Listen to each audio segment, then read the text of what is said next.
રથયાત્રા પહેલા ગુજરાતમાં સુરક્ષા એજન્સીઓએ મોટું ઓપરેશન હાથ ધર્યું છે. ગુજરાત એટીએસ અને મધ્યપ્રદેશ એટીએસે સંયુક્ત કાર્યવાહીમાં આતંકી ષડયંત્રનો પર્દાફાશ કરતા પાટણ જિલ્લાના સિદ્ધપુરમાંથી 5 જેટલા શંકાસ્પદ ઇસમોને ડિટેન કર્યા છે.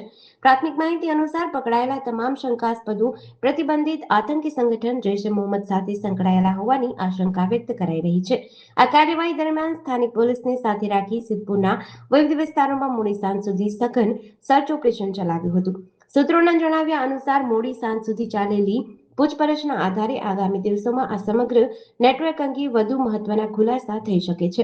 જોકે તપાસ હજુ ચાલુ હોવાથી એટીએસ દ્વારા સત્તાવાર રીતે વધુ વિગતો જાહેર કરવામાં નથી આવી. આ બાબતને લઈ નાયબ મુખ્યમંત્રી હર્ષ સંઘવીએ રાજ્યના ડીજીપી અને ગુજરાત એટીએસને અભિનંદન પાઠવ્યા હતા. માહિતી આપ સૌ લોકોને ઓફિશિયલી આપવામાં આવશે. ગુજરાત એટીએસ એ પ્રોએક્ટિવ કામ કરતી સંસ્થા છે. ટૂંક સમય પહેલા જ ગુજરાત એટીએસે આતંકવાદી ગતિવિધિઓ જોડે જોડાયેલા